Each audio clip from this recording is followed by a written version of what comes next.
Corona వ్యాధికి సంబంధించి మనం కూడా మే 31 వరకు 29 వరకు ఆల్రెడీ ఉంది.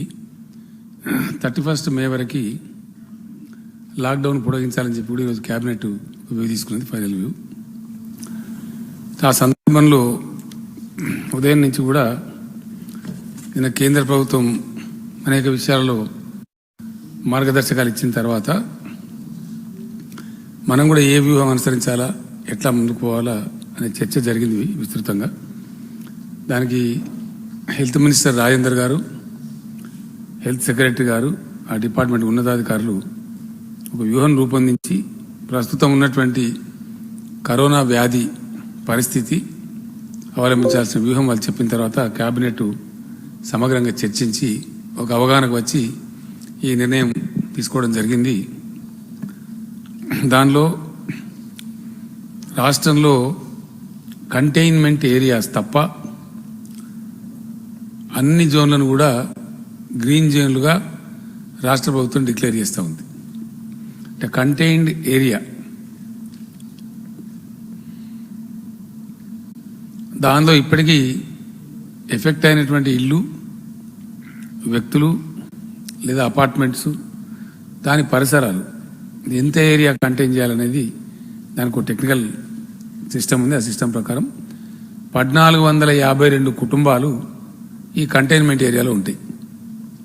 అంతకుమించి ఏ కుటుంబం కూడా ఎవరు కూడా ఉండరు. వీళ్ళకు మాత్రమే ఇది మాత్రం ఖచ్చితంగా హాట్స్పాట్ కింద, రెడ్ జోన్ కింద ఉంటుంది, కంటైన్డ్ ఏరియా కింద ఉంటుంది. ఇక్కడ దీని చుట్టూ బ్యారికేడింగ్ పెడతారు, పోలీస్ పహారా ఉంటుంది, ఎవరిని లోపలికి అనుమతించరు, లోపటి వాళ్ళని బయటికి అనుమతించరు. వీళ్ళకి అవసరం ఉన్న నిత్యావసర సరుకులు కానీ, మెడిసిన్స్ కానీ, వైద్య అవసరాలు కానీ అన్నీ కూడా వాళ్ళకు డోర్ డెలివరీ లాగా సమకూరుస్తుంది, ప్రభుత్వమే సమకూరుస్తుంది. కాబట్టి వాళ్ళు దయచేసి దీన్ని ఫాలో కావాలి. ఇది రాష్ట్రం భవిష్యత్తు, మన నగర భవిష్యత్తు, వాళ్ళ భవిష్యత్తు కూడా ఆలోచించి చేస్తున్న నిర్ణయం. కాబట్టి ఈ కంటైన్మెంట్ ఏరియాలో ఉండే ఈ కుటుంబాలు, పరిసరాలు ఉన్న వాళ్ళు దయచేసి సహకరించాలి. మనకు వేరే గత్యంతరం కూడా లేదు. అందువల్ల అందరి క్షేమాన్ని కాంక్షించి దీని గురించి సహకారం చేయాలి. రెండవది, ఇప్పుడు మనం రకరకాల పద్ధతులు ఇప్పటిదాకా అవలంబించినాం. ఉదయం నుంచి దేశమంతా గమనిస్తున్నప్పుడు ఇండియా బ్యాక్ టు వర్క్ అని చెప్పి వస్తూ ఉన్నాయి. వివిధ రాష్ట్ర ప్రభుత్వాలు చేస్తున్న ప్రయత్నాలు, అవలంబించిన విధానాలు, వాటన్నిటిని కూడా పరిశీలించడం జరిగింది. ఇందులో మనకు అనుకూలమైన పద్ధతిని మనం ఎంచుకోవడం జరిగింది. మనం కూడా ముందుకు పోవాలి. ఒక విషయం మాత్రం, ప్రపంచం మొత్తం శాస్త్రవేత్తలు కావచ్చు, వైద్య శాస్త్రవేత్తలు కావచ్చు, అనేక మంది నిపుణులు కావచ్చు, కరోనాకు మందు లేదా వ్యాక్సిన్ ఇప్పుడప్పుడే రేపో ఎల్లుండో వచ్చేటువంటి పరిస్థితి లేదు. ఇది ఎన్ని మాసాలు కొనసాగుతుందో ఒక అనిశ్చిత పరిస్థితి ఉంది. ఎవరు కూడా ఇదమిద్దంగా చెప్పగలిగినటువంటి పరిస్థితి లేదు. సో ఇట్లాంటి పరిస్థితుల్లో ప్రపంచం ముందు, దేశం ముందు, మన రాష్ట్రం ముందు కూడా ఉండేటువంటి ఆప్షన్ ఏంటంటే కరోనాతో కలిసి జీవించడం నేర్చుకోవాలి. మనకు గత్యంతరం లేదు. అటు కరోనా ఉంటుంది, ఇతరత్ర బతుకుదెరువు కూడా ఉంటుంది. కాబట్టి రెండు కంబైన్డ్గా పోవాల్సిందే. అన్ని జాగ్రత్తలు తీసుకుంటూ, నిబంధనలు పాటిస్తూ, ఏవైతే జాగ్రత్తలు తీసుకుంటూ బతుకు కొనసాగలదో ఈ కంటైన్మెంట్ ఏరియాలు తప్ప, హైదరాబాద్ నగరం తప్ప మిగతా అన్ని చోట్ల కూడా అన్ని రకాల షాపులు తెరుచుకోవచ్చు. ఇప్పటిదాకా మున్సిపాలిటీలో సగం సగం ఉంది, ఇప్పటి నుంచి సగం సగం ఉండదు. అందరూ అన్ని షాపులు తెరుచుకోవచ్చు, వాళ్ళ వాళ్ళ వ్యాపారాలు సజావుగా చేసుకోవచ్చు. హైదరాబాద్ నగరంలో జిహెచ్ఎంసీ కమిషనర్ గారు నిర్ణయం చేసి ప్రకటిస్తారు, ఇక్కడ ఆల్టర్నేటివ్ షాపులు తెరుచుకోవచ్చు. హైదరాబాద్ నగరంలో కంటైన్డ్ ఏరియా, కంటైన్మెంట్లో ఉన్న ఏరియాలో ఏది తెరవడానికి వీలు లేదు, ఏది కూడా అక్కడ అనుమతించారు. కంటైన్డ్ ఏరియా కాకుండా ఉన్న మిగిలిన నగరం కంప్లీట్గా షాపులు తెరుచుకోవచ్చు. కాకపోతే సరీ బేసిస్ సంఖ్యలో ఆల్టర్నేటివ్గా తెరుచుకోవచ్చు. రాష్ట్ర వ్యాప్తంగా ఆర్టీసీ బస్సులు రేపు అర్లీ మార్నింగ్ నుంచే స్టార్ట్ అవుతాయి, 6 గంటల తర్వాత నుంచి. 2 మాత్రం బ్యాన్ ఉంది. ఒకటి, ఎట్టి పరిస్థితులలో సిటీ బస్సులు అనుమతించడం లేదు, సిటీలో ప్రాబ్లం ఉంది కాబట్టి. అదేవిధంగా ఇంటర్ స్టేట్ సర్వీసెస్ కూడా అనుమతించడం లేదు. అంటే ఇతర రాష్ట్రాల బస్సులు మన రాష్ట్రంలోకి రావడానికి వీల్లేదు, మన రాష్ట్రాల బస్సులు కూడా ఇతర రాష్ట్రాలకు నడపం. మన ఆర్టీసీ మొత్తం నడుస్తుంది, కాకపోతే మన రాష్ట్ర సరిహద్దుల లోపలనే ఆపరేషన్స్ చేసుకోవాల్సి ఉంటుంది. ఇది చాలా క్లియర్. హైదరాబాద్లో మట్టుకు ఎట్టి పరిస్థితులలో సిటీ బస్ సర్వీసులు నడవవు. కానీ సిటీలో ఆటోలు, ట్యాక్సీలు అనుమతిస్తారు. ట్యాక్సీలో 1+3, డ్రైవర్ +3, కార్లో కూడా 1+3, ఆటోలో అయితే డ్రైవర్ +2 ఇంతవరకే అనుమతిస్తారు. ఒక డ్రైవరు, 2 ప్రయాణికులు. ఇది కొంచెం కఠినంగా వ్యవహరించాలి. ఆటో డ్రైవర్లు, ట్యాక్సీ డ్రైవర్లు, కార్లు ఉన్నవాళ్ళు ఈ నిబంధనలు పాటించాలి. లేకపోతే పోలీసులు చాలాన్ చేస్తారు, అనవసరంగా ఇబ్బంది వస్తుంది. కాబట్టి ఈ నిబంధన పాటించాలి. ఈ సెలూన్లు అన్ని తెరుచుకోవచ్చు, రాష్ట్ర వ్యాప్తంగా తెరుచుకోవచ్చు, హైదరాబాద్ నగరంలో కూడా తెరుచుకోవచ్చు. కాకపోతే కంటైన్డ్ ఏరియాస్లో ఏది ఉండదు. కంటైన్డ్ ఏరియా టోటల్ బ్యాన్లో ఉంటుంది, అక్కడ ఏది తెరవడానికి లేదు. కానీ కంటైన్డ్ ఏరియా మినహాయించి మిగతా ఏరియాలలో సెలూన్స్ తెరుచుకోవచ్చు. ఈ కామర్స్ టోటల్ 100% అనుమతిస్తారు, దానిలో ఎటువంటి ఆంక్షలు కూడా ఉండవు. ఆర్టీసీ బస్సులు కూడా కోవిడ్ నిబంధనలు పాటిస్తూ నడిపిస్తారు. ఆ విషయంలో ఆర్టీసీ కూడా ప్రిపేర్ అయింది. వాళ్ళు క్యాబినెట్కి ఎక్స్ప్లెయిన్ చేసినారు. ప్రతిరోజు ఖచ్చితంగా శానిటైజ్ చేయడం, ప్యాసింజర్లందరికీ శానిటైజ్ చేయించడం, ప్లస్ మాస్క్ కంపల్సరీ చేయడం, సిబ్బంది కానీ ప్రయాణికులు కానీ ఇటువంటి నిబంధనలు కఠినంగా పాటిస్తూ ఆర్టీసీ బస్సులు నడిపిస్తారు. ప్రభుత్వ కార్యాలయాలు, ప్రైవేట్ కార్యాలయాలు కోవిడ్ నిబంధనలు పాటిస్తూ 100% ఫంక్షన్ చేసుకోవచ్చు. వాళ్ళకు ఇంత అంత రిస్ట్రిక్షన్ లేదు, స్టాఫ్ మొత్తం అటెండ్ అయ్యి పని చేసుకోవచ్చు.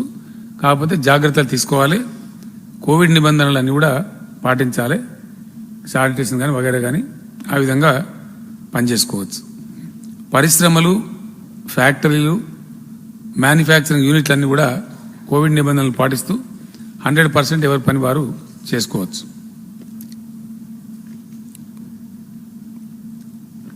ఇక కర్ఫ్యూ యథాతథంగా కొనసాగుతుంది, రాష్ట్రమంతా కూడా కొనసాగుతుంది. మొత్తం అటెండ్ అయ్యి పని చేసుకోవచ్చు. కాకపోతే జాగ్రత్తలు తీసుకోవాలి. అప్ టు 30 కోవిడ్ నిబంధనలన్నీ కూడా తర్వాత మళ్ళీ ఆలోచించాలి.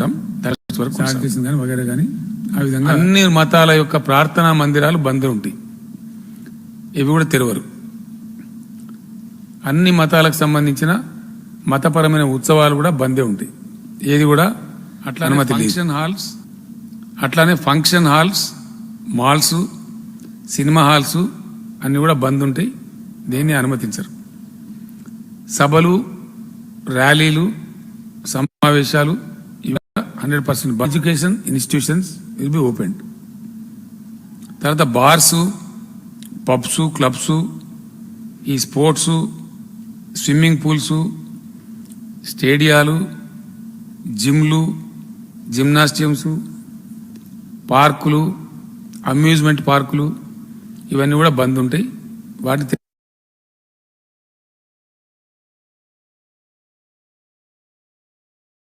తెరిచే ప్రసక్తి లేదు. అట్నే మెట్రో రైలు కూడా బందే ఉంటుంది. కాటన్ కావచ్చు, ఇంకోటి కావచ్చు, మాస్క్ కంపల్సరీ ధరించాలి.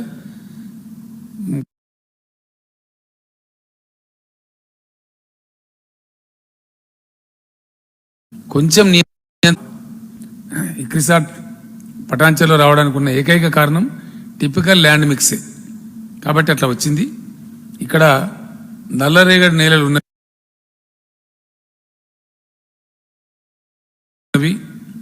ఎర్ర నేలలున్నవి, ఇసుక నేలలున్నవి, తేలికపాటి నేలలున్నవి, క్షార నేలలు అంటే సౌడు భూములు కూడా ఉన్నవి.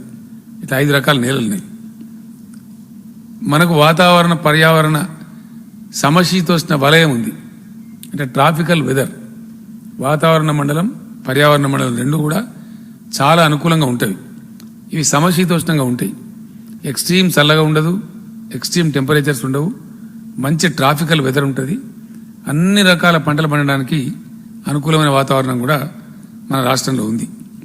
అదేవిధంగా lowest 700 mm, highest 1100 mm, average తీస్తే 900 mm రెయిన్ఫాల్ కూడా ఉంది. 900 మిల్లీమీటర్ల మంచి వాతావరణం, మన వర్షపాతం కూడా మనకు ఉంది, సగటు వర్షపాతం. కాబట్టి ఎట్లా చూసినా అన్ని రకాల పంటలకు అద్భుతమైనటువంటి అనుకూలత ఉంది. అందుకే తెలంగాణ పంటల ఉత్పత్తిలో చరిత్ర సృష్టిస్తూ ఉంది. అనేక రాష్ట్రాల రికార్డు బద్దలు కొడతా ఉంది. తన సొంత రికార్డులను చెరిపేసుకుంటూ ఇతర రాష్ట్రాల రికార్డు కూడా బద్దలు కొడుతూ ముందుకు పురోగమిస్తున్నది. దేశానికి, ప్రపంచానికి అన్నం పెట్టేటువంటి పరిస్థితికి ఎదుగుతూ ఉంది.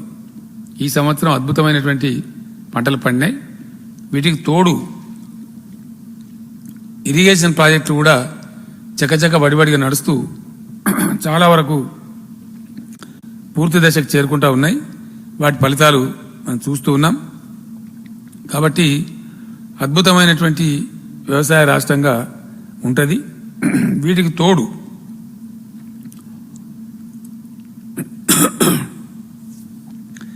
ఈ వరదలు, తుఫాన్లు, బలమైన ఈదురుగాలులు, ఇటువంటి ప్రకృతి వైపరీత్యాలు కూడా తెలంగాణలో చాలా తక్కువ ఉంటాయి, చాలా తక్కువ ఉంటాయి.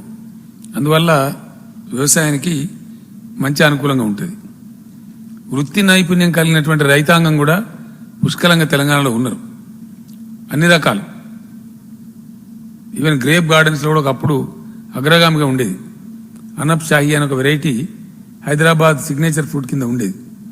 ఫర్ ఎగ్జాంపుల్ ఇప్పుడు మామిడి పళ్ళల్లో మన హిమాయత్ పసంద్ అనేది అది తెలంగాణ రాష్ట్రానికే పరిమితం, తెలంగాణ రాష్ట్రానికే ప్రత్యేకం, signature fruit of Telangana state. అంత అద్భుతంగా అటువంటి పంటలు కూడా మన దగ్గర పండుతాయి. దానికి తోడుగా తెలంగాణ రాష్ట్రం అవతరించిన తర్వాత ఇండియన్ హిస్టరీలో ఇండియాలో ఏ స్టేట్లో కూడా అమలు చేయనటువంటి రైతు ప్రోత్సాహక, రైతు సహాయ చర్యలు తెలంగాణలో అమలు జరుగుతూ ఉన్నాయి. వాటన్నిటినీ ఇండియాలో కేంద్ర ప్రభుత్వం కానీ ఇతర రాష్ట్రాలు కానీ స్వీకరించి వాళ్ళ కార్యక్రమం కింద కూడా అమలు చేస్తూ ఉన్నారు. అందులో ప్రధానమైనటువంటిది రైతు బంధు. ఇది ఏ రాష్ట్రంలో కూడా లేదు. ఇది ఒక ఒరిస్సా రాష్ట్రం చేసింది. వాళ్ళు కూడా మనకు సరిపోని లేరు, మనం ఇచ్చేంత డబ్బులు వాళ్ళు ఇవ్వడం లేదు. కేంద్ర ప్రభుత్వం ఇచ్చేది కూడా మన దానిలో చాలా తక్కువ, చాలా చాలా తక్కువ. ఈ మన రాష్ట్రంలో ఇచ్చే రైతు బంధు కంట్రీలో ఏ ఒక్క స్టేట్లో కూడా లేదు. అట్లనే రైతు బీమా మొట్టమొదటి సంవత్సరం మేము కట్టినప్పుడు 700 కోట్లు అయితే ఈసారి 1100 కోట్ల పైచలకు కట్టినాం. అంటే పెరుగుతూ వస్తూ ఉంది. ఈ రైతు బీమా సదుపాయం ఒక గుంట భూమి ఉన్న రైతు కుటుంబం, రైతు చనిపోతే కూడా వారం తిరగకుండా 5 లక్షల రూపాయలు వాళ్ళ ఖాతాలకు చేరిపోతా ఉన్నాయి. ఇది ఇండియాలో, ప్రపంచంలో కూడా ఎక్కడ లేదు, ఏ రాష్ట్రంలో లేదు, ఒక్క తెలంగాణ రాష్ట్రంలోనే ఉంది. 24 గంటల ఉచిత విద్యుత్, నాణ్యమైన విద్యుత్ సరఫరా ఏ స్టేట్లో కూడా లేదు, ఒక్క తెలంగాణ రాష్ట్రంలోనే ఉంది. అదేవిధంగా కంప్లీట్గా ఫ్రీగా ఇంత కాస్ట్ పెట్టి తెచ్చిన నీటి తీరువా మొత్తం రద్దు చేసి, నీటి తీరువా బకాయిలు రద్దు చేసి ఫ్రీగా వాటర్ ఇచ్చే ఏకైక రాష్ట్రం ఇండియాలో తెలంగాణ మాత్రమే. ఈ సదుపాయం ఇంకా ఏ రాష్ట్రంలో కూడా లేదు. రైతులకు నీటి సరఫరా ఏదైతుందో వ్యవసాయానికి ఇచ్చే నీళ్లు 100% ఫ్రీ ఇస్తా ఉన్నాం. అదేవిధంగా మైక్రో ఇరిగేషన్ మీద సబ్సిడీలు 90%, 100% ఇండియా మొత్తంలో ఒక్క తెలంగాణ రాష్ట్రంలోనే ఉంది, ఏ స్టేట్లో కూడా ఇది లేదు. ఈ సదుపాయం కూడా తెలంగాణలోనే ఉంది. పాలీ హౌస్ కల్టివేషన్ కావచ్చు, గ్రీన్ హౌస్ కల్టివేషన్ కావచ్చు, 75% అండ్ 95% సబ్సిడీలు. అంటే 95% ఏమో ఎస్సీ ఎస్టీలకు, 75% ఏమో మిగిలిన అందరికీ ఈ సదుపాయం ఉంది. మైక్రో ఇరిగేషన్ కూడా 90% ఏమో అందరికీ, 100% ఎస్సీ ఎస్టీలకు సబ్సిడీ ఇస్తున్న ఒకే ఒక రాష్ట్రం తెలంగాణ రాష్ట్రం. ఈ సదుపాయం కూడా ఉంది. ఫార్మ్ మెకనైజేషన్ అంటే వ్యవసాయ యాంత్రీకరణలో భాగంగా వేలాది ట్రాక్టర్లు, హార్వెస్టర్లు ఏ రాష్ట్రం కూడా పంచిపెట్టలేదు ఇండియాలో పెద్ద సబ్సిడీ రేట్ల మీద. అది కూడా అద్భుతంగా తెలంగాణ రాష్ట్రమే ఏర్పాటు చేసింది. పాడి పశువులకు వేలాది పశువులు పంపిణీ చేసినాం. పాడి రైతులందరికీ లీటర్కు 4 రూపాయల చొప్పున ప్రోత్సాహకాలు కూడా అందిస్తూ ఉన్నాం. ఇది కూడా ఇతర రాష్ట్రాల్లో ఇంత పెద్ద ఎత్తున లేదు. ఆ రకం కూడా ఏర్పాటు చేయడం జరిగింది. అదేవిధంగా అధునాతన పద్ధతులలో పంటలు పండించడం కోసం, నియంత్రిత విధానంలో పంటలు పండించడం కోసం కొన్ని పద్ధతులు కూడా తెలంగాణ రాష్ట్రమే ఏర్పాటు చేసింది. విప్లవాత్మకమైన చర్యలకు శ్రీకారం చుట్టింది. అందులో భాగంగా 2604 2604 5,000 ఎకరాలకు ఒక చొప్పున వ్యవసాయ క్లస్టర్లను ఏర్పాటు చేయడం జరిగింది. ప్రతి క్లస్టర్కు ఒక ఏఈఓ అగ్రికల్చర్ ఎక్స్టెన్షన్ ఆఫీసర్ను కూడా నియమించింది. వాళ్ళంతా కింద యాక్టివ్గా పనిచేస్తూ ఉన్నారు.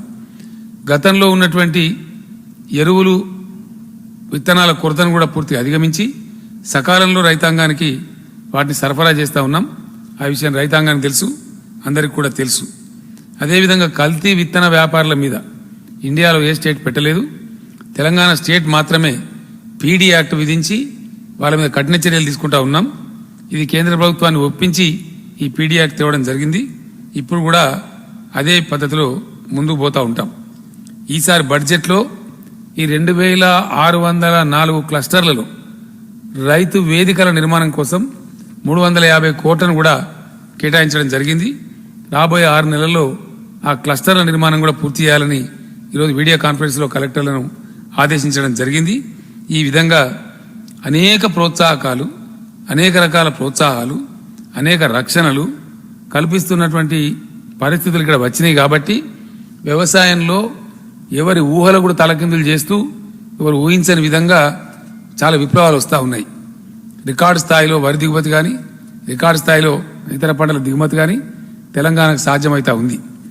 90 లక్షల టన్నుల మెట్రిక్ టన్నుల బియ్యాన్ని ఈ సంవత్సరం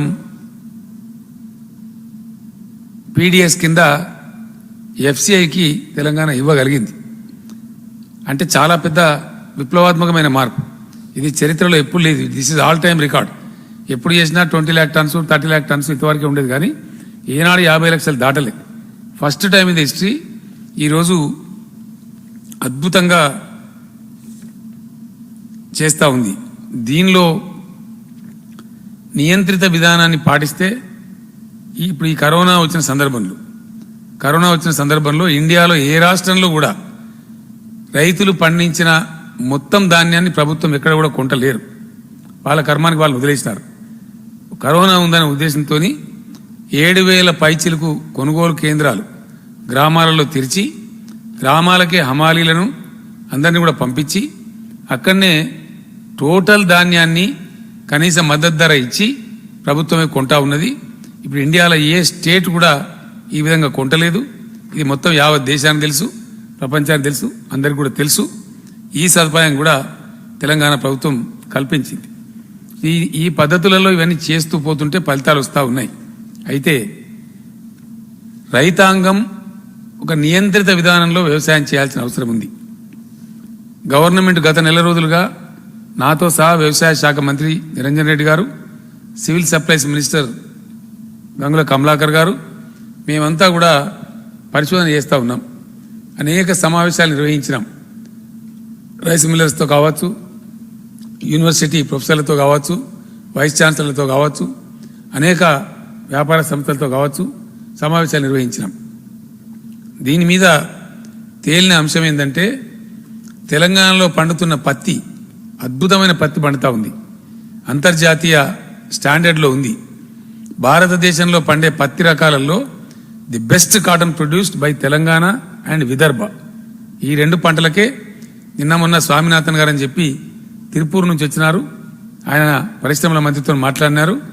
చాలా అద్భుతమైనటువంటి పత్తి మీరు పండిస్తూ ఉన్నారు. కొంచెం కాటన్ క్వాలిటీ ఇంప్రూవ్ చేసేటువంటి రీసెర్చ్ కనుక మీరు పెట్టినట్టయితే అసలు ప్రపంచంలో మేలు రకమైన పత్తి తెలంగాణ పండించగలుగుతుందని చెప్పి ఆయన కూడా చెప్పి వెళ్ళినారు. కాబట్టి కాటన్ పంటకు ఇంకా క్వాలిటీ పెంచితే తెలంగాణలో అద్భుతమైనటువంటి భవిష్యత్తు ఉంది. అది ఏంటంటే దాని పొడుగు లెంటల్ అంటే పత్తి లెంటల్ పొడుగు అతి ఎక్కువగా ఉంటుంది తెలంగాణ పత్తిలో. ఇది 2 చోట్ల ఉంది, తెలంగాణలో విదర్భలో పండే పత్తి. ఇప్పుడు ఇంకా మనం క్వాలిటీ పెంచితే స్టేపుల్ లెంత్ ఎక్కువ వస్తుంది, దాని లింట్ కూడా ఎక్కువ వస్తుంది. కాబట్టి అందుకే దానికి అంత గొప్ప పేరుంది, చేయాలి. అయితే ఈ సంవత్సరం ఏ పంటలు వేయాలా, ఎట్లా వేయాలా అనేది మేము ఈరోజు వీడియో కాన్ఫరెన్స్లో చెప్పినాం, ఆదేశాలు కూడా జారీ చేసినాం. నియంత్రిత పద్ధతిలో రైతులు సహకారం చేసి ముందుకు రావాలి. కారణం ఏంటంటే ఇష్టం వచ్చిన పంట వేసి అందరం ఒకే రకమైన పంట వేసి ఆగమాగమయ్యే బదులు మార్కెట్లో డిమాండ్ ఉండే సరుకులే పండించి మంచి ధరలు పొందాలి. ఇది తెలివి కలవాళ్ళు చేసే పని. రైతుల పక్షాన ప్రభుత్వమే ఈరోజు ముందడుగు వేసి రైతులకు సూచనలు ఇస్తుంది కాబట్టి రైతులు ఖచ్చితంగా నిబంధనలు పాటించాలి. అయితే మొత్తం ఈసారి గత సంవత్సరం 1,23,00,000 ఎకరాలలో పంటలు వచ్చినాయి, రకరకాల పంటలు కలిపి 1,23,00,000 ఎకర్స్లో, అంటే రెండు పంటలు కలిపి పంటలు వచ్చినాయి. ఈసారి కాళేశ్వరం నీళ్లు వగైరా వగైరా వచ్చినాయి కాబట్టి వర్షపాతం కూడా చాలా బాగా ఉంటుందని చెప్తున్నారు కాబట్టి ఇంకో 10 లక్షల ఎకరాల విస్తీర్ణం పెరుగుతుందని చెప్పి గవర్నమెంట్ భావిస్తున్నది.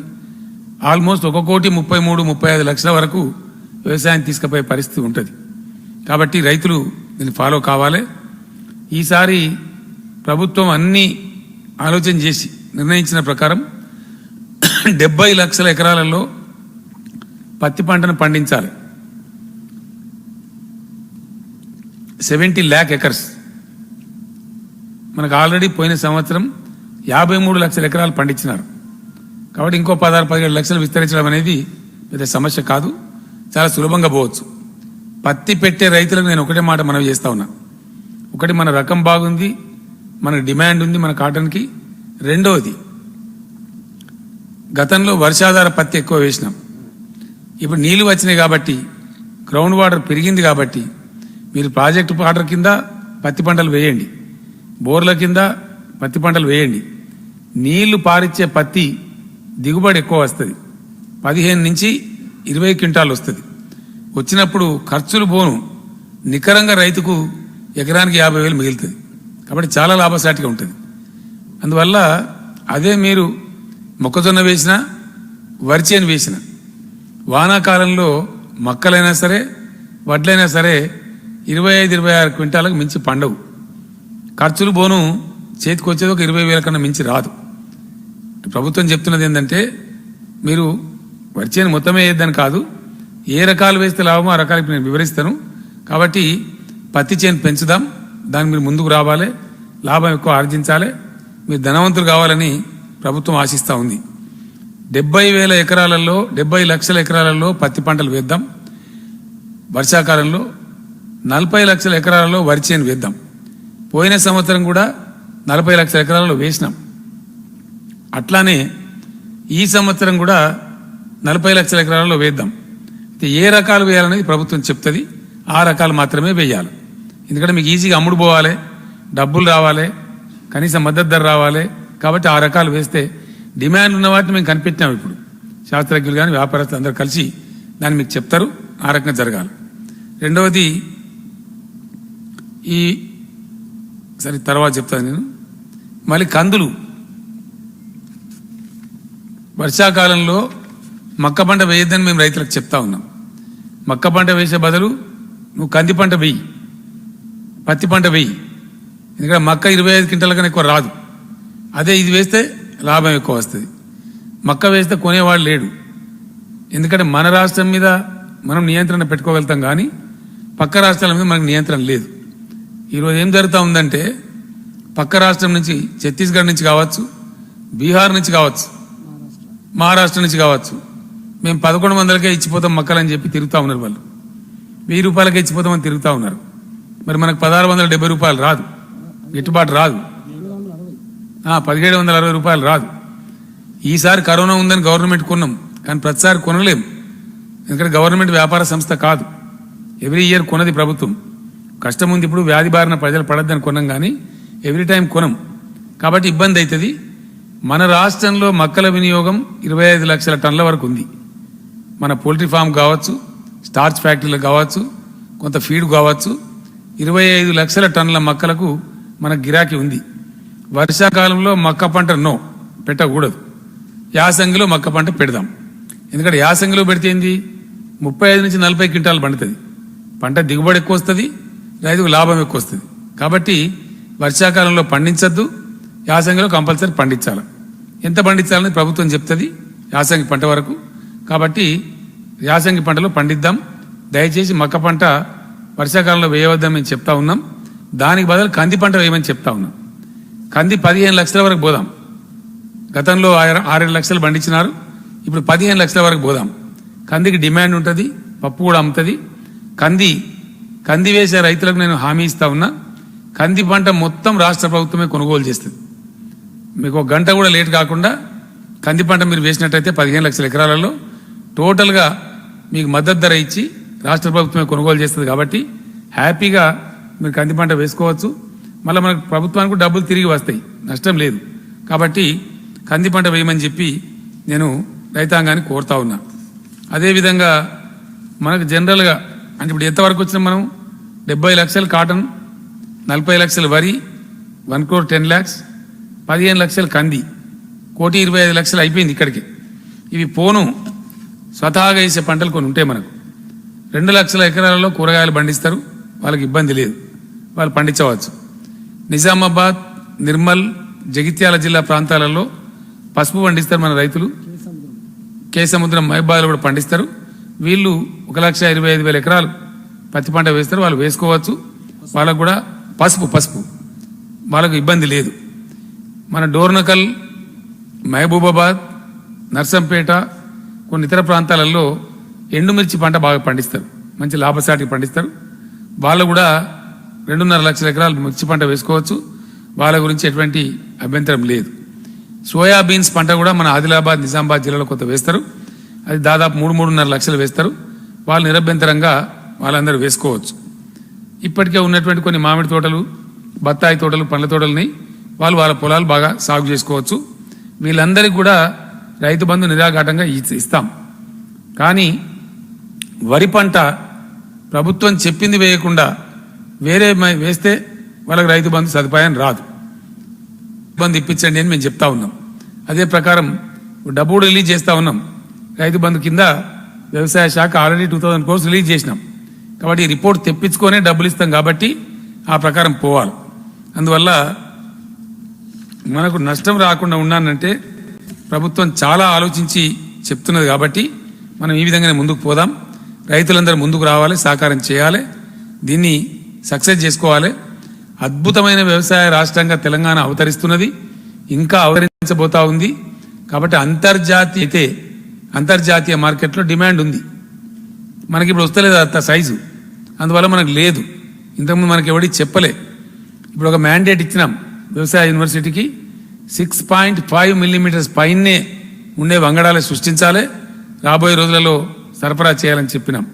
ఫర్ ఎగ్జాంపుల్, తెలంగాణ శాస్త్రవేత్తలు సాధించిన గొప్ప విజయం, తెలంగాణ సోనా అనే ఒక వెరైటీ, తెలంగాణ సోనా అనే వరి వెరైటీని మన శాస్త్రజ్ఞులు రూపొందించినారు. అది అంతర్జాతీయ రంగంలో దానికి బాగా డిమాండ్ ఉంది. గ్లైసెమిక్ ఇండెక్స్ అంటే షుగర్ కంటెంట్ చాలా తక్కువ ఉందని అమెరికా శాస్త్రజ్ఞులు తేల్చినారు. అమెరికా జర్నల్స్లో ప్రచురించినారు, ఇంటర్నేషనల్ జర్నల్స్ చాలా ప్రచురించినాయి. Sugar free rice top class ఎక్కడ ఉందంటే తెలంగాణ సోనా రూపంలో తెలంగాణలో ఉంది. కాబట్టి ఈసారి 10 లక్షల ఎకరాల్లో ఆ పంట వేయమంటున్నాం. హాట్ కేక్ లాగా అమ్ముడుపోతుంది కాబట్టి పేమెంట్ ఉన్నాం. రేపటికి ఇంకా కూడా పెంచుతాం. సన్న రకాలలో తెలంగాణ సోనా అనే రకం చాలా అద్భుతంగా ఉంది, దాన్ని పండించండి, దాన్ని బ్రహ్మాండంగా ముందుకు పోదాం. దీనికి సంబంధించి షార్ట్ పీరియడ్లో నేను జిల్లా కలెక్టర్లు, జిల్లా రైతు బంధు అధ్యక్షులు, జిల్లా వ్యవసాయ అధికారులతో హైదరాబాద్లో సమావేశం ఏర్పాటు చేయబోతా ఉన్నాం. 2-3 డేస్లో ప్రతి జిల్లాకు డిస్ట్రిక్ట్ అగ్రికల్చర్ కార్డు ఇస్తారు.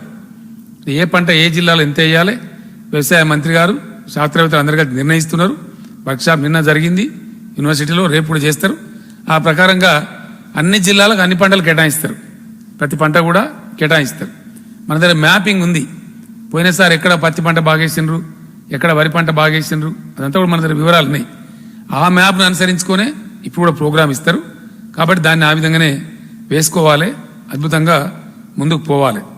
అదేవిధంగా ఫుడ్ ప్రాసెసింగ్ ఎస్సీ జడ్స్ ఏర్పాటు చేస్తూ ఉన్నాం రాష్ట్రంలో. ఫుడ్ ప్రాసెసింగ్ ఎస్సీ జడ్స్ ఏర్పాటు చేస్తూ ఉన్నాం. ఇదివరకు కట్టినటువంటి తెలంగాణ ఏర్పడ్డప్పుడు కేవలం 4 లక్షల టన్నుల గోదాములే ఉండే. ఒక 21 లక్షలు కట్టినాం. ఇప్పుడు 25 లక్షల టన్నులకు వచ్చినాం. ఇప్పుడు మళ్ళా ఒక 45 లక్షల టన్నుల గోదాములు కట్టబోతా ఉన్నాం. సరిపోతలేవు. కాబట్టి దానికి కూడా ప్రభుత్వం శ్రీకారం చుట్టింది. అది కూడా కంప్లీట్ చేస్తాం.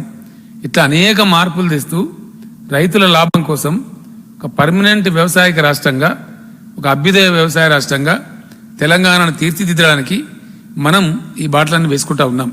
కాబట్టి ఇన్ని ప్రోత్సాహాలు కూడా రైతాంగానికి ఇండియాలో ఎక్కడ లేని విధంగా ఇస్తా ఉన్నాం. అట్లనే ఫుడ్ ప్రాసెసింగ్ యూనిట్స్ కూడా తెస్తా ఉన్నాం. ప్రతి నియోజకవర్గంలో ఒక కోల్డ్ స్టోరేజ్ కూడా వచ్చే విధంగా కూడా ఆల్రెడీ కార్యక్రమానికి 40 లక్షల టన్నుల గోడౌన్స్తో పాటు వాటి పక్కనే కోల్డ్ స్టోరేజ్ రావడానికి కూడా స్థలాలు సేకరిస్తూ ఉన్నాం. ఆ పని 90% పూర్తయింది. బ్రహ్మాండంగా ఒక అద్భుతమైన అవసరమైన కోల్డ్ చైన్తో పాటు చాలా బాగా మనం ముందు పోయే అవకాశం ఉంటుంది. కాబట్టి రైతు సోదరులందరూ ఇది ఫాలో చేయాలని మాట్లాడుతూ ఉన్నా. ఒక సామెత ఉన్నది, రైతులు ఎప్పుడు మాట్లాడతారు, అమ్మబోతే అడవి, కొనబోతే కొరివి. ఎందుకు ఉండాలి పరిస్థితి? ఇది మార్చాలి. రైతుల తలరాత రైతులే రాసుకోవాలి. ఎవడో వచ్చి మనకు సాయం చేయడు. ఇలా ప్రభుత్వం రైతు రాజ్యం నడుస్తూ ఉంది. తెలంగాణలో మిమ్మల్ని పైకి తేవాలని కంకణబద్ధమై ఉంది రాష్ట్ర ప్రభుత్వం. ఎట్ ఎనీ కాస్ట్ తెలంగాణ రైతులు అప్పులు లేకుండా కావాలి, సొంత పెట్టుబడి పెట్టుకునే శక్తి రావాలి, గొప్పగా ముందుకోవాలని చెప్పి కోరుతుంది. కాబట్టి మీరు ప్రభుత్వం సూచించేటువంటి పంటలను పండించాలి, లాభాలు పొందాలని చెప్పి రైతు సోదరులందరూ కూడా నేను కోరుతా ఉన్నా. రాబోయే 2-3 డేస్ తర్వాత ఏదో ఒక న్యూస్ ఛానల్లో కూడా రైతులతో ముఖాముఖి పెట్టుకొని కూడా నేను కూర్చుంటాను. కొన్ని గంటల తరబడి వాళ్ళకి చెప్తాను. అన్ని విషయాలు కూడా ఎక్స్ప్లెయిన్ చేస్తాను. మీరు కన్ఫ్యూజ్ కావాల్సిన అవసరం లేదు. రాష్ట్రంలో ఉండే శాసనసభ్యులతో సమావేశం పెట్టమని చెప్పి మంత్రివర్గులందరినీ కూడా నేను కోరడం జరిగింది. అన్ని జిల్లాల శాసనసభ్యుల సమావేశం వాళ్ళ జిల్లాలలో మంత్రులు కూడా నిర్వహిస్తారు. రైతు బంధు సమితులన్నీ యాక్టివేట్ అవుతున్నాయి. కాబట్టి ఒక అద్భుతమైన వ్యవసాయక రాష్ట్రంగా తెలంగాణను తీర్చిదిద్దడానికి, తెలంగాణ పంటలన్నీ కూడా హాట్ కేకుల్లాగా అమ్ముడుపోయి రైతులకు అద్భుతమైన ధరలు లభించేటువంటి గొప్ప పద్ధతి రావాలని శాస్త్రీయ దృక్పథంతో ముందుకు పోదామని చెప్పి నేను పిలిపిస్తా ఉన్నాను. దీన్ని అందిపుచ్చుకొని రైతాంగం చాలా చక్కగా ఫలితాలు సాధించాలని చెప్పి నేను ఆశిస్తా ఉన్నా. ఆ ప్రకారంగా ముందుకు పోవాలని చెప్పి కూడా కోరుతూ ఉన్నా. ఆ విధంగా ముందుకు పోదామని తెలియజేస్తూ థ్యాంక్ యూ సో మచ్.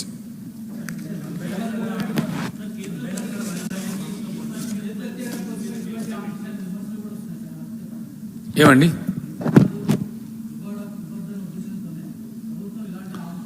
ఎవరో విధవలు మాట్లాడతారు, మేము పట్టించుకోమండి. పనికి మాలినోడు ఎవడో మాట్లాడితే మేము పట్టించుకోము. పట్టించుకోవాల్సిన అవసరం కూడా ఉందని మేము భావిస్తలేం.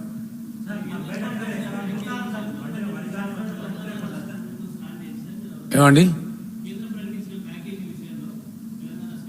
అది వట్టి డొల్లా, 100% బోకస్. ఇది నేను చెప్తలేను, వినాలి, మీరు వినాలి. నేనే అడిగిన, నేను అడగలేదని అంటాను. ఇప్పుడు అడుగుతా. ఇచ్చిన పద్ధతి ఏందనేది ఇగో ఏషియన్ ఇన్సైట్స్ అని సింగపూర్ నుంచి వస్తుంది, international journal. How potent is the economic vaccine of India. ఇది వట్టిదే బోకసు. ఇందులో ప్రభుత్వం పెట్టేది 1,00,000 కోట్లు కూడా లేదు, అంత గాలి కథ అని చెప్పి ఈ జర్నల్ వ్యాఖ్యానించింది.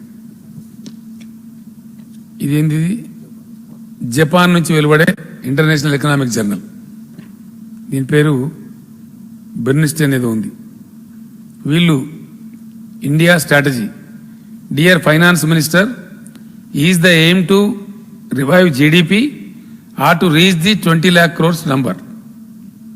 అంటే అంకెల గారడినా నిజంగా జీడిపి రివైవలా అని ఉంది. ఇది చాలా దుర్మార్గమైనటువంటి ప్యాకేజ్.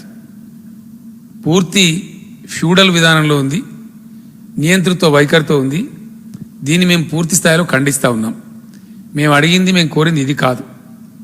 దారుణాతి దారుణమైన విషయం ఏంటంటే, ఒక ఘోర విపత్తు సంభవించి కరోనా లాంటి వైరస్ ప్రపంచాన్ని అతలాకుతలం చేసి మొత్తం దేశాలు, ప్రపంచాలు, రాష్ట్రాల యొక్క ఆర్థిక పరిస్థితి నిర్వీర్యం చేసిన సందర్భంలో రాష్ట్రాలకు కావాల్సింది ఏందండి?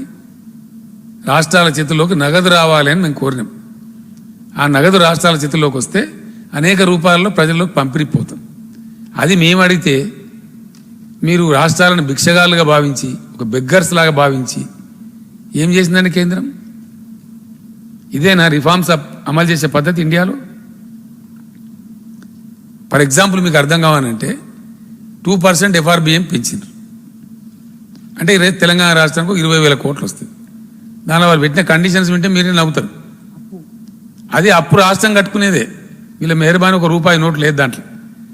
20,000 కోట్ల పరిమితి పెంచినామంటే ఓన్లీ రుణ పరిమితి పెంచడం. అది మళ్ళీ రాష్ట్రమే కట్టుకోవాలి అప్పు. అందులో కేంద్రం చిల్లి గవ్వ కూడా ఇయ్యదు. దానిలో ఆంక్షలు ఎంత దరిద్రం కొట్ట ఆంక్షలు ఉన్నాయంటే 5,000 కోట్లేమో ఇస్తారట. అది మాకు ఆల్రెడీ ఉంది తెలంగాణకు. ఇలా కొన్ని పత్రికలు రాసినాయి, కొన్ని పేపర్లు ఎడిటోర్లు కూడా రాసినాయి తెలంగాణకు ఒరిగేది ఏం లేదని. అంటే 3.5 మనకు ఆల్రెడీ ఉంది కదా. ఆ 5,000 crores ఎట్లా వచ్చేది? కొత్తదేం లేదు. ఆ 5,000 crores వస్తుంది. మిగిలిన 2,500 కోట్లకు ఒక రిఫార్మ్ ఆంక్ష ఎవ్రీ 2,500 crores. కరెంట్ రిఫార్మ్ తెస్తే ప్రజల నెత్తి మీద మెడ మీద కత్తి పెడితే 2,500 కోట్లు ఇస్తారట. ఇదేనా ఈ ప్యాకేజా? What is this? ఈ ప్యాకేజ్ అనరు. Very sorry. ఇది ఒక ఫెడరల్ వ్యవస్థలో అవలంబించాల్సిన విధానం కాదు. కేంద్ర ప్రభుత్వం రాష్ట్రాల ఇట్లా వ్యవహరించచ్చునా? ఎంత దుర్మార్గం అండి ఈ విపత్కర పరిస్థితులలో. సో అట్లా ఇంకా పెట్టినారు.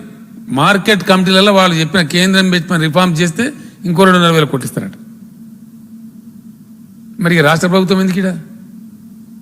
మున్సిపాలిటీలలో ట్యాక్సులు పెంచి ప్రజల మీద భారం వేస్తే ఇంకో 2,500 కోట్లు ఇస్తారట. రిఫార్మ్స్ మున్సిపాలిటీల ఆదాయం వేస్తే ఈ ప్యాకేజ్ అంటారా?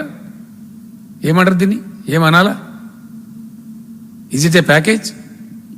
ప్రోత్సహించే విధానమేనా ఇది? ఇంకో దానికి ఇంకేదో పెట్టిండ్రు. One nation one ration card. సరే, అందులో మనం నంబర్ 1 ఈజ్ ఆఫ్ డూయింగ్ మేము ఎప్పుడో చేసినాం. We are champions. ఇందులో 4 3 సాటిఫై చేస్తే ఇంకో 5,000 కోట్లు ఇస్తారట. ఇదేం బేరం అండి? ఇదా దీని ప్యాకేజ్ అంటారా? ఇది పచ్చి మోసం, దగ, అంకెల గారడి, అంత గ్యాస్. కేంద్ర ప్రభుత్వం తన పరువును తానే తీసుకున్నది. ఇది రాబోయే రోజుల్లో తెలుస్తుంది కదా. ఆటోమేటిక్గా బయటపడితే ఆగుతుందా? ప్యాకేజ్ నిజం ప్యాకేజ్ అయితే ఎట్లుంటుంది, బోకస్ ఉంటే ఎట్లుంటుంది అని తెలుస్తుంది, ప్రజలకు తెలుస్తుంది. మా బాధ్యత కాబట్టి మేము చెప్పాలి కాబట్టి చెప్తున్నాం. As a state government I really feel very painful. I really feel sorry. This should not have been the way. Complete wrong ఇది. రాష్ట్రాల మీద ఈ రకమైన పెత్తనాలు చెలాయించడం ఈ సమాఖ్య వ్యవస్థకే విఘాతం. కోఆపరేటివ్ ఫెడరలిజం అని ప్రధానమంత్రి గారు చెప్పిండు. అది పూర్తిగా డొల్లా, బోగస్ అనేది ఇలా దీంతో రుజువైపోయింది. ఇంకెక్కడ ఫెడరలిజం ఉందండి? చాలా దారుణంగా బిహేవ్ చేస్తున్నారు. ఈ సమయంలో, ఈ విపత్కర టైంలో మీరు ఇది చేస్తే పైసలు ఇస్తాం. ఇదే పిల్లల కొట్లాడనా? ఇదేనా? ఇది ఏమాత్రం వాంఛనీయం కాదు. ఇది అన్యాయం. మెడ మీద కత్తి పెట్టి నువ్వు కరెంట్ రిఫార్మ్ చేయి, ఇస్తే నీకు బిచ్చం ఇస్తా 2,000 కోట్లు. ఇదేనండి? నువ్వు ఫలాంది చేయి, మున్సిపల్ ట్యాక్సులు పెంచు, మున్సిపల్ ఆదాయం పెంచు, అయితే 2,000 కోట్ల భిక్షం ఇస్తా. ఇదా? Can this be treated as a package? నేనేమంటున్నాను, మనం చేస్తాం చేయమనేది కాదు, విధానం కరెక్ట్ కాదు. తెలంగాణ డెఫినెట్గా ప్రోగ్రెసివ్ స్టేట్ కాబట్టి నేను మీకు చెప్తా ఉన్నా, వాళ్ళు పెట్టిన కండిషన్లో 3 కండిషన్లు ఎప్పుడో ఫుల్ఫిల్ చేసినాం మనం. నంబర్ 1 ఉన్నాం కంట్రీలో, 1 నేషన్ 1 రేషన్ కార్డు. దాంట్లో ఈఓడిబిలో మనం ప్రపంచం మనం ప్రశంసిస్తూ ఉంది. టీఎస్ ఐపాస్ ఆల్రెడీ ఉన్నాం మనం. దారుణంగా ఉన్నాయి అవన్నీ. కంప్లీట్ ప్రైవేట్, ఇంకేముండదు ఇక. తట్టుకొని నిలబడతాం. అది మన అప్పే కదనే బాబు. అదేదో మెహర్బానీ లేక నీ జేబులోకి నా జేబులోకి ఇచ్చినట్టు. అది మా డబ్బే కదా రాహుల్ గారు, మన ఓన్ సోర్స్. ఎప్పుడైనా పైసలు వెళ్ళకుంటుంటే ఎక్కువ డ్రా చేయడానికి అవకాశం. అది ఎంతనా 500-600 కోట్లు. అదే భిక్షమా? All said and done, we also run a government, you know. State governments are also constitutional governments. They are not subordinates. Very sorry. more responsibilities, more duties are there on the state governments, much more. States have more responsibility directly to the people than the central government. It's a fact. Yes, please. ఏమంటారండి?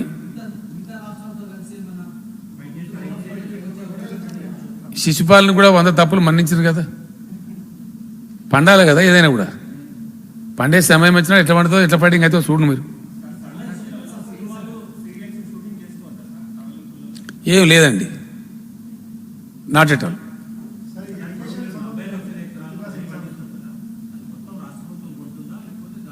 ఒక్క గింజ కూడా రాష్ట్ర ప్రభుత్వం కొనదు, hot cake లాగా అమ్ముడుపోయేటట్టు చేస్తుంది.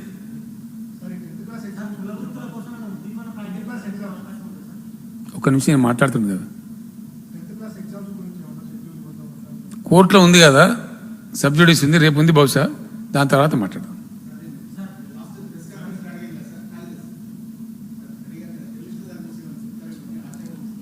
ఆశించుదాం, నేను కూడా ఆశిస్తున్నా. ఇక కేంద్ర ప్రభుత్వం ఇంత ఉద్దారకం చేసింది.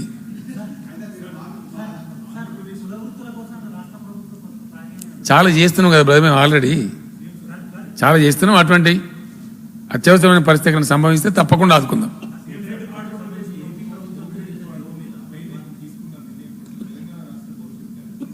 నేను ఏమంటున్నా అంటే దాని గురించి నేను మాట్లాడదలుచుకోలేదు. వాళ్ళు కూడా ఏదో లెటర్ ఇచ్చిందని తెలిసింది నాకు. సమగ్రంగా ఆలోచిస్తాం. మా పాలసీ మాకుంది.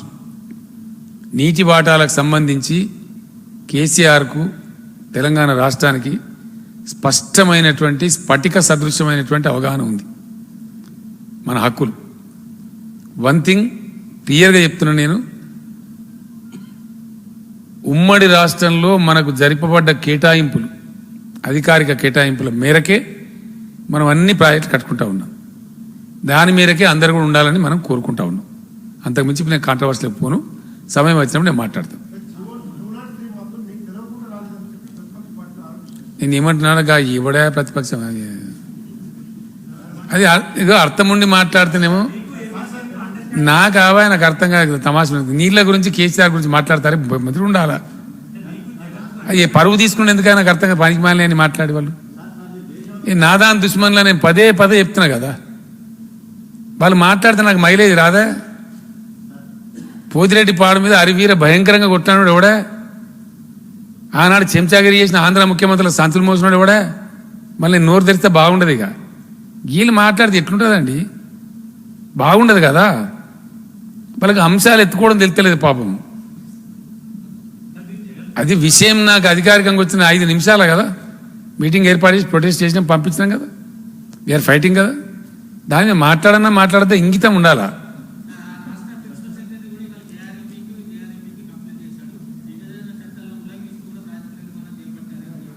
మంచిది, అక్కడ తేలుతాం కదా. ఇప్పుడు సపోజ్ పాలమూరు ఎత్తిపోతల పథకం ఉంది, మా మీద సుప్రీంకోర్టులో కేసు వేసిండ్రు. సుప్రీంకోర్టు మేము కొట్లాడినాం, ఆర్డర్ ఇచ్చిండ్రు, అపెక్స్ కౌన్సిల్ బొమ్మన్నారు, పోయినాం. అప్పుడు ఆయన ఇంకొక ఆయన ముఖ్యమంత్రి ఉండే, నేను కూడా హాజరైనా, మాట్లాడినాం. మాట్లాడితే ఆయన ఒప్పుకొని లేచిపోయిండు, మీరు కట్టుకొని మాది మేము కట్టుకుంటామని. దాని ప్రకారం ప్రొసీడ్ అయ్యి కట్టుకుంటున్నాం. ఆ మినిట్స్ కూడా ఉన్నాయి కదా. ఇప్పుడు అప్పుడు ఉమాభారతి గారు ఉన్నారు. నేను ఏమంటున్నా అంటే, మేము చట్టం పరిధిలో మా ప్రజలకు న్యాయం చేయడానికి మాకున్న వాటా పరిధిలో మేము కట్టుకుంటున్నాం. మేము ఎక్కడ ఉల్లంఘించలే, అతిక్రమిస్తే మాకెవరు ఊరుకోరు. కాబట్టి మేము వివాదాలకు పోదలుచుకోలేదు. నేను ధైర్యం ఉన్న మనిషిని, నేను పిచ్చిగా అల్లా టప్పగా మాట్లాడమని కాదు. ఎందుకంటే నాకు విషయ పరిజ్ఞానం ఉంది, భౌగోళిక పరిజ్ఞానం ఉంది, ప్రజల అవసరాల ఏడల కన్సర్న్ కూడా ఉంది. ప్రజలు ఎక్కడ వాళ్ళని ప్రజలే. ఎస్, ఎవడో చిల్లరగాడు కూడా నువ్వు రాయలసీమకు నిలువు అని అనలేదా? ఎందుకు అనలేదు? 100% అన్న. నేను ఖచ్చితంగా చెప్పిన, ఇప్పుడు కూడా చెప్తున్నా. ఎందుకు పోవద్దంటే రాయలసీమకు నీళ్లు? గోదావరిలో సముద్రానికి పోతున్న నీళ్లు, అవి తీసుకొని పొమ్మని చెప్పిన నేను. తప్ప ఎక్సెస్ వాటర్ ఉంది గోదావరిలో, దాన్ని మలుపుకొని రా తీసుకుపోయినని చెప్పినాం. అది బుద్ధిమంతుల మాట కదా, మంచి మాట కదా. మేము కనుక లొల్లి పిచ్చి లొల్లి మేము పెట్టాం. మాకు అట్లాంటి చిల్లర అవసరాలు లేవు. కాబట్టి మేము పర్ఫెక్ట్గా ఉంటాం. 100% మాకు ప్రజలు పర్ఫెక్ట్ మద్దతు ఇస్తున్నారు. వీళ్ళ గురించి పట్టించుకోవద్దనే మాకు ప్రజలు చెప్తున్నారు. ఇక ఊరికే మీ టైం వేస్ట్, మా టైం వేస్ట్ ఎందుకు? ఏందండి అది వాళ్ళ కర్మ, మనం ఏం చేయాలా? నేను మీకు యాద ఉంటుంది, మీరే రాసిన పేపర్లలో ఆ రాష్ట్రం అంతా పిలిచి భోజనం పెట్టి కూర్చోబెట్టి బేసిన్లు లేవు, బేసేజాలు లేవు, బ్రహ్మాండంగా నీళ్ళు వాడుకోండి, మేము వాడుకుంటాం, మీరు వాడుకోండి, ఇరు రాష్ట్రాలకు సరిపోను ఇంకో 1000 టీఎంసీలు ఎక్కువ ఉన్నాయి, పిచ్చి కొట్లాటలు బంద్ చేయండి అని చెప్పినండి. అట్లనే అంతకుముందు చంద్రబాబు నాయుడు ముఖ్యమంత్రి ఉన్నప్పుడు మాట్లాడితే బస్తీ మీద సవాల్. ఏం సాధించరు? 1 టీఎంసీ సాధించరా కృష్ణాల? పచ్చ జెండాలు వచ్చి కర్ణాటక బార్డర్ మీద పోవడం, మాట్లాడితే బస్తీ మీద సవాళ్ళని తొడగొట్టి సుప్రీంకోర్టు పోవడం ఏమైనా తెచ్చిండ్రా? చంద్రబాబు నాయుడు బాబ్లీ పంచాయతీ, బోగస్ పంచాయతీ ఏమైనా నచ్చిందా? ఇలా మేము తెచ్చినాం. సామరస్యపూర్వకంగా మహారాష్ట్రకు పోయి బ్రహ్మాండంగా అక్కడ కన్విన్స్ చేసి వాళ్ళకి అర్థం చేయించి ఒక 30-40 ట్రిప్పులు అధికారులు తిరిగి, నేను స్వయంగా ఆనాటి మహారాష్ట్ర ముఖ్యమంత్రి ఏజ్లో నాకన్నా చిన్నవాడైనా 7 టైమ్స్ పోయినా నేను మహారాష్ట్ర పోయి సాధించుకొని వచ్చి ఇలా కాళేశ్వరం నుంచి బాజాప్తా 100 టీఎంసీల నీళ్ళు తీసుకుంటున్నాం. ఇట్లా చేసుకోమని చెప్పినాం. ఇలా ఏ రాష్ట్రానికి అబ్జెక్షన్ లేదు, బ్రహ్మాండంగా తెచ్చుకుంటున్నాం నీళ్ళు, ఇప్పుడు పంటలు పండించుకుంటున్నాం, ఈ పద్ధతి చేయండి అని చెప్పినాం. అది చెప్తే అది కాదు మేము వేరే అంటే అది తేడా వస్తుంది. నేనేమంటున్నా అంటే వాళ్ళ ప్రపోజల్ వాళ్ళు ఏం చేసుకుంటారో అది వాళ్ళ ఇష్టం, మాకు అధికారం లేదు. రాయలసీమకు నీళ్ళు అవసరం అన్నప్పుడు గోదావరిని తీసుకుపోండి, మీరు కడుపు నిండా తీసుకోండి, మాకు అబ్జెక్షన్ లేదని చెప్పినాం. మేము తీసుకుంటాం, మీరు కూడా తీసుకోండి అని చెప్పినాం. అక్కడ సబ్జెక్ట్ చాలా సింపుల్ విషయం. అది కాదు మేము వేరే రకంగా తీసుకున్నామంటే మన రాష్ట్రానికి భంగం వస్తే ఒక్క క్షణం కూడా దానికి క్షమించాం, క్వశ్చన్ లేదు. తెలంగాణ రాష్ట్ర ప్రజల ప్రయోజనాల మీద రాజీ పడే ప్రసక్తే లేదు. ఎవ్వరు మిగులు జలాలు వాడుకోవాలన్నా ఉన్న నీళ్లు గోదావరిలో ఉన్నాయి, గోదావరి నీళ్ళు ఎవరు వాడుకున్నా మాకు అబ్జెక్షన్ లేదు. 2 రాష్ట్రాల్లో ఎక్కడ తీసుకుపోయినా మాకు అబ్జెక్షన్ లేదు. అందుకే చాలా గొప్ప హృదయంతో నేను చెప్పిన స్పష్టంగా, మేము బేసిన్లు పెట్టాం, బేషజాలు పెట్టాం, అడ్డం పెట్టాం, చిల్లర పంచాయతీతో సాధించే తక్కువ ప్రేమాస్పదంగా మంచిగా చేసుకుందామని చెప్పినాం. మేము దానికి ఇప్పుడు కూడా మేము కట్టుబడే ఉన్నాం, మాకు 2 నాలుకలు లేవు. ఏంటండి అది ఎట్లా నమ్ముతారండి? కష్టమవుతుంది కదా. అందుకే మేము కంప్లైంట్ ఇచ్చినాము. మరి వాళ్ళు ఇవ్వాల్సిన చోట కమిట్మెంట్ ఇవ్వాలి కదా అఫిషియల్గా. తర్వాత సంగతి కదా, మాకు అనుమానం కలిగించే పద్ధతిలో, మాకు దెబ్బ కొడుతున్న పద్ధతిలో ఉంటే తప్పకుండా ప్రొటెస్ట్ చేస్తాం కదా.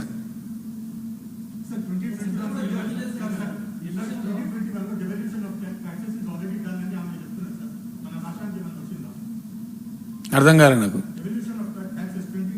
అలా మేర్బానీ ఏముంది నాకు అర్థం కాదు.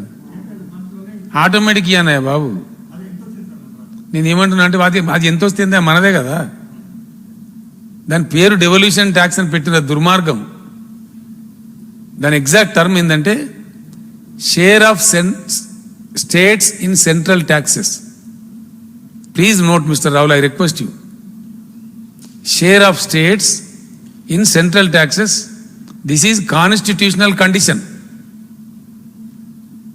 ఇది ఎవరి రాజ్యాంగ హక్కు, రాష్ట్రాల యొక్క రాజ్యాంగ హక్కు. దీన్ని గోల్మాల్ చేయడానికి వాళ్ళు చేస్తున్నారు, చాలా చేసినారు.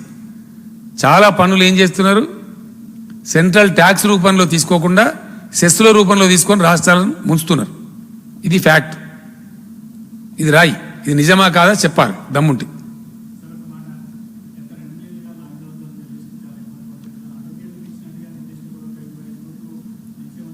నేను ఏమంటున్నా అంటే మాట్లాడదాం, నాకు అల్లనారాయణ గారు కూడా మాట్లాడినరు, దాని పాసిబిలిటీ ఏంది, ఎంతవరకు పోగలుగుతాం ఆలోచన చేద్దాం. ఇప్పుడు అది అంతా ఓపెన్ అయిపోతుంది బ్రహ్మాండంగా, ముందుకు పోవచ్చు మంచిగా హ్యాపీగా. తమ్ముడు నీకేదో కిరికిరి పంచాయతీ పెట్టాలని సార్ కోరుకున్నట్టున్నది, అదేం జరగదు, నువ్వు దురాశ పడకు, ఊకోయిగా చాలు. చెప్తున్నా కదా, నీకు ఓపెన్గా చెప్తున్నా కదా, నీ ఉద్దేశం నాకు అర్థమవుతా ఉంది, నువ్వు ఎందుకు మాట్లాడుతున్నావు నాకు తెలుస్తా ఉంది.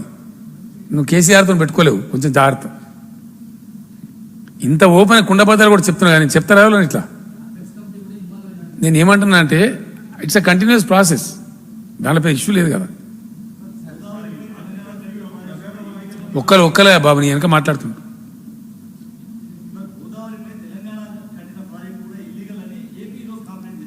చాలా సంతోషం కదా, మేము వద్దంటున్నామా? గోదావరి మీద నాకు ఇంకో కమిటీ వేసిన నేను ఈ మధ్యనే, ఎక్స్పర్ట్స్ కమిటీ. గోదావరిలో మా వాటా పోను, మాకు 650 టీఎంసీల సర్ప్లస్ వాటా కావాలని అడుగుతున్నాం కేంద్రాన్ని. ఎస్ ప్లీజ్ రాయాలి మీరు. ఎందుకోసం మాట్లాడితే కావేరి గోదావరి కావేరి అని మాట్లాడుతున్నారు. ఇక మన అవసరాలు తీరితే కదా పూర్తి స్థాయిలో. ఇలా మాకు తాగునీటికైనా సాగునీటికైనా పరిశ్రమల నీళ్ళకైనా మరో దానికైనా గోదావరి తప్ప ఇంకో దిక్కు లేదు. కాబట్టి మేము గోదావరి బేసిన్లో ఉన్నాం. దాదాపు 500 కిలోమీటర్ల పైచీలు గోదావరి తెలంగాణలో ప్రవహిస్తుంది. మా బేసిన్ క్యాచ్మెంట్ అంతా దాంట్లో ఉంది. కాబట్టి మాకు హక్కు ఉంది. మాకు మా వాటా 950 టీఎంసీలు కాకుండా మరొక 650 టీఎంసీలు సర్ప్లస్ నీళ్ళు మాకు కేటాయించమని మేము కోరుతున్నాం. ఎప్పుడో కోరినాం, మళ్ళీ ఇప్పుడు కమిటీ చేసి మళ్ళీ అడుగుతున్నాం. This is what is my state as a Telangana state.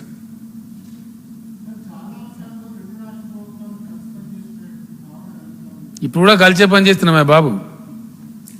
ఇప్పుడు ఎందుకు కలిసి? మాకు ఏం వివాదాలు లేవు, మాకు ఏం వివాదాలు లేవండి. అన్యోన్యంగా కలిసి ఉన్నాం, కలిసే ఉంటాం. కొంతమంది కన్ను మండుతున్నాయా? నేను ఏమంటున్నా అంటే, మేము ఊకున్నామా వాళ్ళు తీసుకుంటే? నీ దారిని ఉండమని చెప్తున్నాము. ఉంటే మంచి మాట, లేదు కొట్లాట అంటే కొట్లాట, దానికి ఏముంది?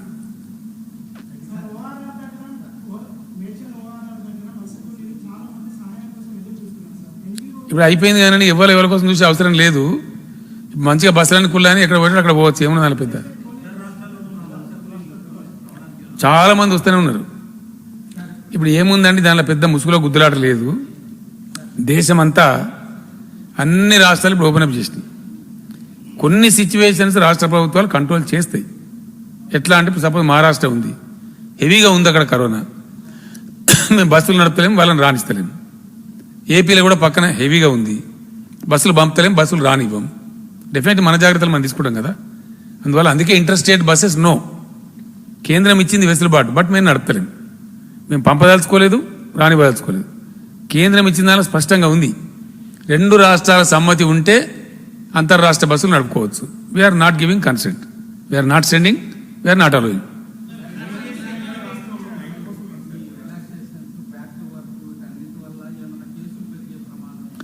నేనైతే పెరగకూడదనే అనుకుంటున్నా. ఎందుకంటే అది కూడా చెప్తాను మీకు నేను.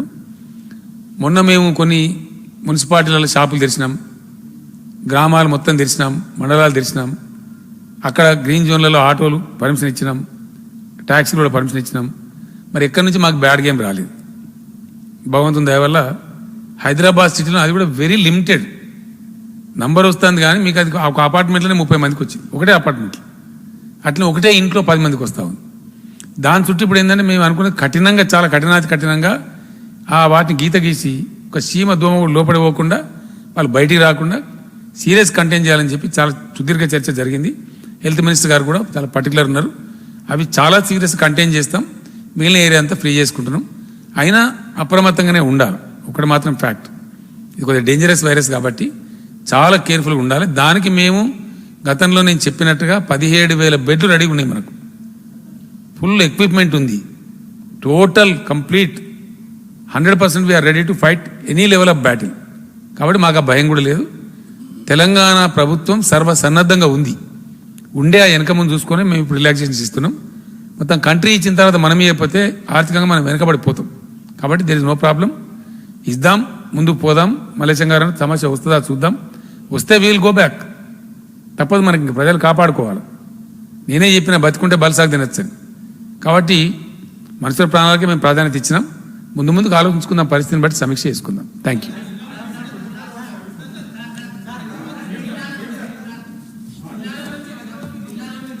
జిల్లాల నుంచి హైదరాబాద్ బస్సులు వస్తాయి. కూర్చోవాలి. వినాలి. క్లారిటీ వస్తే మీరు మంచి క్వశ్చన్ అడిగినారు. జిల్లాల నుంచి హైదరాబాద్ బస్సులు వస్తాయి. ఇమ్లీ బనుకు రానియరు, జూబ్లీ బస్ స్టాండ్కు రాణిస్తారు. దిల్సుఖ్ నగర్ సైడ్ రానియరు, వేరే సైడ్ రాణిస్తారు. ఎటైతే ప్రాబ్లం ఉందో, సింపుల్ ఇష్యూ ఏముంది బ్రదర్, దాన్ని ప్రాబ్లం. ఇప్పుడు సికింద్రాబాద్ సైడ్ మనకు ప్రాబ్లం లేదు, జూబ్లీ సైడ్ లేదు. బస్సులన్నీ జూబ్లీకి రమ్మంటారు. ప్రాంతం కావచ్చు, మరొకటి కావచ్చు. ప్రత్యేకమైన అవసరం ఉంటే వాళ్ళు టికెట్లు కలిగారు కాబట్టి కొంచెం ఎగ్జామ్షన్ తీసుకోవాలి. అపోహ అని అంతకే ఉండని కదా.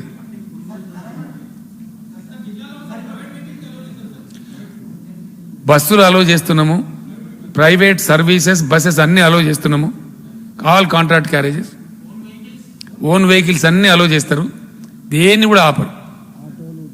ఆటోలు ట్యాక్సీలు అన్ని కూడా నడుస్తాయి, ప్రైవేట్ కార్లు నడుస్తాయి, యథాతథంగా ఉంటుంది. కంటైన్మెంట్ జోన్లోకి ఈగ దోమ కూడా పోదు, మిగతా కాడ అన్ని పోతాయి.